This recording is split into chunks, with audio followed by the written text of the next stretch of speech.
পৃথিবীর সবথেকে ছোট রিভার আইল্যান্ড বা নদীদ্বীপ, যেটা কিনা অবস্থিত আমাদের ভারতবর্ষেই।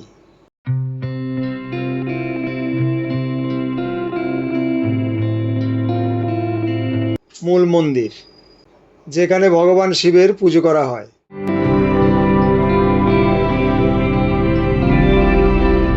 প্রভু জগন্নাথ দেবের মন্দির, মহাকাল মন্দির।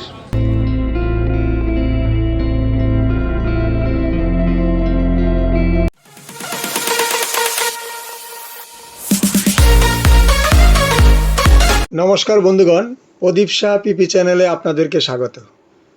আশা করি আপনারা সবাই ভালো আছেন।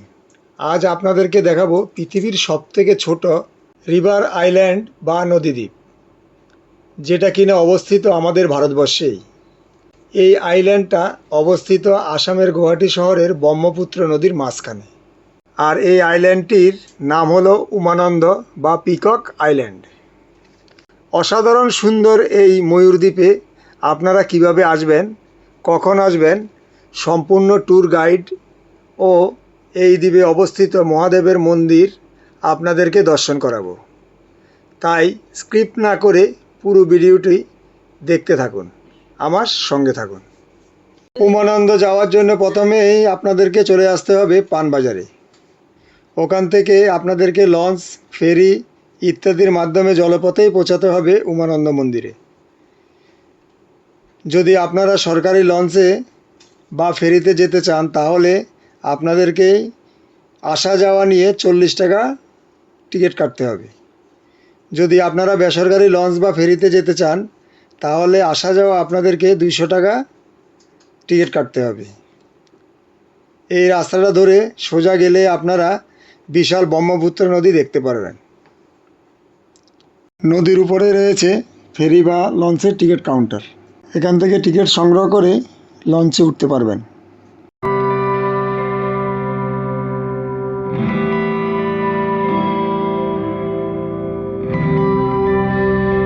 আর যদি আপনারা সরকারি ফেরি বা লঞ্চে যেতে চান, তাহলে আপনাদেরকে চলে আসতে হবে জলপরি শুক্রেশ্বর ঘাট, এমজি রোড, পানবাজার।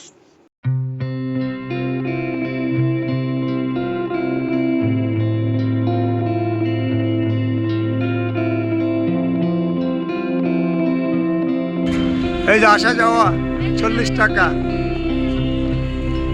এই যে আসা যাওয়া 40 টাকা। হ্যাঁ,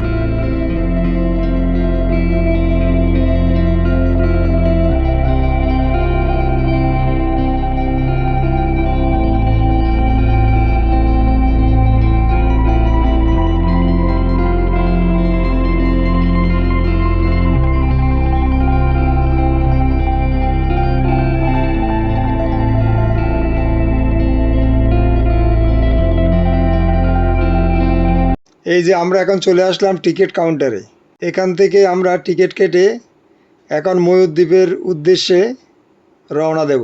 গুয়াহাটি থেকে উমানন্দ যাওয়ার ফেরিঘাটের সময়সূচি, কখন ফেরি চলে জেনে নিন।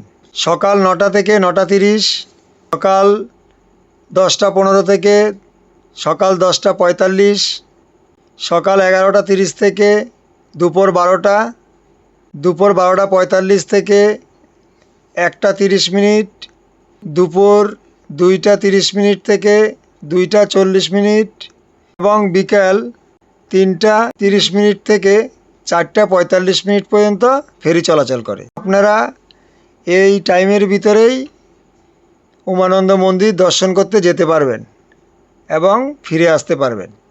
বিকেল 4টা 45-এর পরে আর ফেরি চলাচল করে না। আপনারা যদি অনলাইনে ফেরি বুকিং করতে চান, তাহলে নিচে দেওয়া ওয়েবসাইট থেকে বুকিং করতে পারেন। ওখান থেকে আমরা লঞ্চে উঠে পড়লাম। আপনারা কলকাতা থেকে কামরূপ এক্সপ্রেস, সরাইঘাট, কাঞ্চনজঙ্ঘা এক্সপ্রেসে গুয়াহাটি স্টেশনে চলে আসবেন। ওখান থেকে পানবাজার ফেরিঘাটে চলে আসতে হবে উমানন্দ মন্দির দর্শন করার জন্য।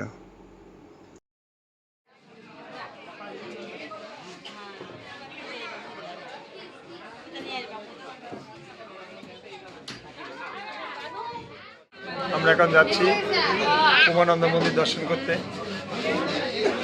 এটা ব্রহ্মপুত্র নদীর মাঝখানে একটি দ্বীপ চালু করে দিয়েছে। মাত্র 20 মিনিটের ভিতরে আমরা পৌঁছে যাবো এখন উমানন্দ মন্দির। ওই যে দেখা যাচ্ছে উমানন্দ মন্দির। এই যে দেখা যাচ্ছে পৃথিবীর সবথেকে ছোট নদী দ্বীপ উমানন্দ। উমানন্দ দ্বীপটি হল উত্তর পূর্ব ভারতের রাজ্য আসামের গুয়াহাটি শহরের মধ্য দিয়ে প্রবাহিত ব্রহ্মপুত্র নদীর মাঝখানে ক্ষুদ্রতম একটি দ্বীপ। এই নামটি উমা থেকে এসেছে। হিন্দু দেবী পার্বতীর আরেক নাম উমা, শিবের স্ত্রী। একজন ব্রিটিশ অফিসার এই দ্বীপটির নামকরণ করেছিলেন ময়ূর দ্বীপ, কারণ এই দ্বীপটি ময়ূরের পালকের মতো দেখতে, তাই। ময়ূর দ্বীপে অবস্থিত উমানন্দ মন্দিরটি গুয়াহাটির অন্যতম গুরুত্বপূর্ণ মন্দির। ব্রহ্মপুত্র নদীর মাঝখানে অবস্থিত এই মন্দিরটি ভগবান শিবের উপাসনার জন্য উৎসর্গীকৃত। মন্দিরটি ভস্মচলা নামক পাহাড়ের চূড়ায় অবস্থিত। স্থানীয় পৌরাণিক কাহিনী অনুসারে ভগবান শিব এই স্থানে ভয়ানন্দ রূপে বাস করতেন। কালিকা পুরাণ এই পৌরাণিক হিন্দু গ্রন্থ থেকে জানা যায় যে সৃষ্টির শুরুতেই শিব ধ্যানে মগ্ন ছিলেন। তখন কামদেব এসে তার ধ্যান ভঙ্গ করেন। শিব রেগে গিয়ে তাকে পুড়িয়ে ছাই করে দিলেন। এরপর তিনি ওই স্থানে ছাই ছিটিয়ে দেন। কামদেবকে এই স্থানে পুড়িয়ে ফেলা হয়েছিল বলে পাহাড়টিকে ভস্মচলা বা ভস্মকূট বলা হয়। মন্দিরে উমানন্দ নামে একজন প্রধান দেবতা রয়েছেন, যা শিবের আরেকটি রূপ। শিব চতুর্দশীর দিন এলাকায় মেলা বসে, যা ভক্তদের আকর্ষণ করে। সপ্তাহের সব দিনে এই মন্দির খোলা থাকে। প্রবেশ একদম বিনামূল্যে। মন্দির খোলার সময় সকাল 5:30 থেকে সন্ধে 6টা পর্যন্ত। এখানে অনলাইনের পূজার বুকিংয়ের জন্য কোনো ব্যবস্থা নেই। কালিকা পুরাণ অনুসারে এটি বিশ্বাস করা হয়েছিল যে দেবী উর্বশী, যিনি কামাখ্যার আনন্দের জন্য অমৃত নিয়ে এসেছিলেন, তিনি এখানে বাস করেছিলেন। তাই যেই দ্বীপে এই মন্দিরটি নির্মিত হয়েছে সেটি উর্বশী দ্বীপ নামে পরিচিত। যারা এখনও প্রদীপ সাহা পিপি চ্যানেলটা সাবস্ক্রাইব করেননি, তারা এখনই সাবস্ক্রাইব করুন প্রদীপ সাহা পিপি।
এই যে এটি হলো উমানন্দ মন্দিরের প্রবেশদ্বার।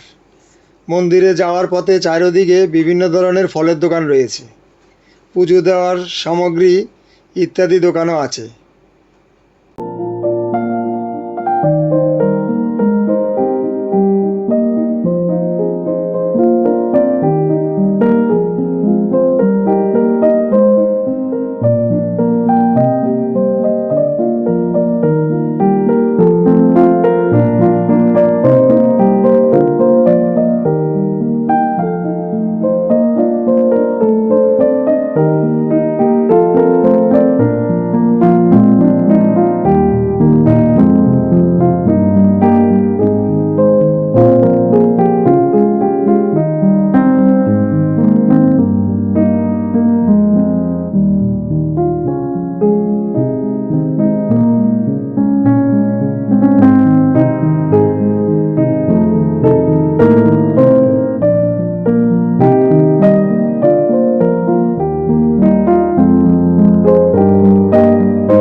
এই যে এখান থেকে আমরা মন্দিরের ভিতরে প্রবেশ করব। পুজো দেওয়ার জন্য ডালি রয়েছে। কত করে দাদা ডালি? 50 টাকা। ছবিটা ভিতরে রাখবে, হ্যাঁ, ওখানে বাইরে রাখবে না। এই যে আমরা 50 টাকা দিয়ে দাদার থেকে একটা ডালা নিয়ে নিলাম।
মন্দিরে প্রবেশ করলাম।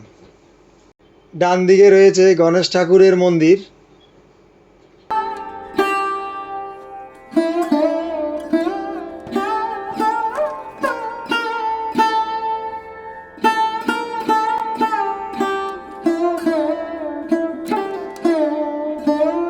চলুন এবার আপনাদেরকে পুরো মন্দিরটা ঘুরে দেখাই। এটি হচ্ছে মূল মন্দির, যেখানে ভগবান শিবের পুজো করা হয়।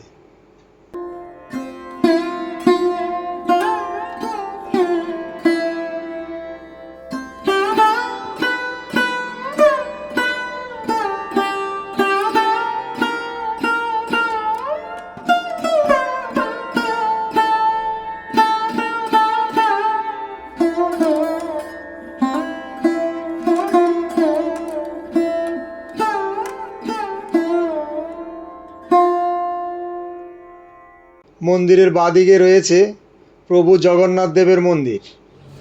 এখানে একটা মন্দির রয়েছে। এটি হচ্ছে মহাকাল মন্দির।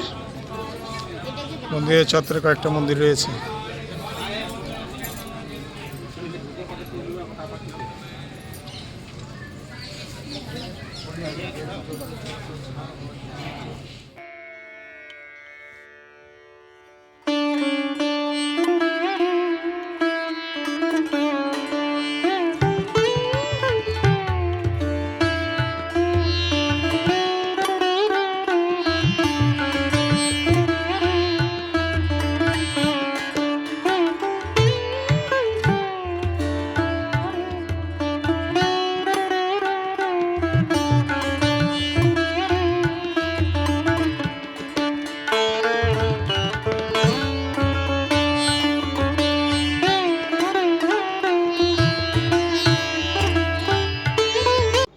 এই যে এখান থেকে পুজো দেওয়ার লাইন পড়েছে।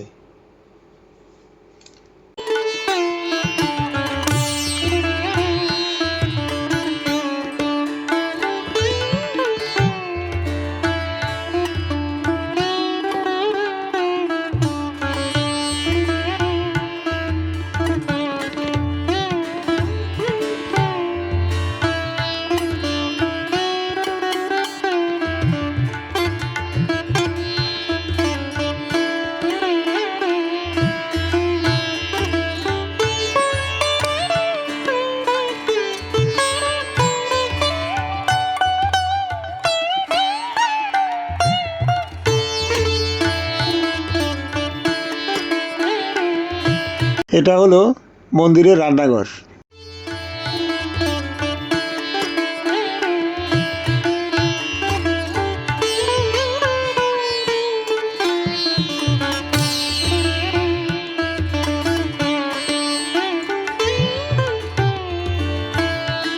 এই দ্বীপে আপনারা রোপওয়ে করেও আসতে পারেন, তবে সেটা আপনাকে শুধু ওই দ্বীপের উপর দিয়ে নিয়ে যাবে। রোপে করে আসলে আপনারা এই দ্বীপে নামতে পারবেন না, শুধু উপর দিয়েই ময়ূর দ্বীপটা দেখতে পাবেন। আমাদের উমানন্দ মন্দির দর্শন করা শেষ।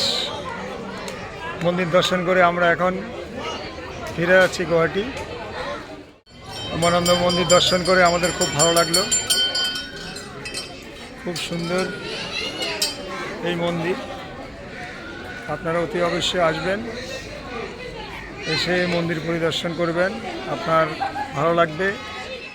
ভিডিওটা ভালো লাগলে লাইক, শেয়ার ও কমেন্ট করতে একদম ভুলবেন না।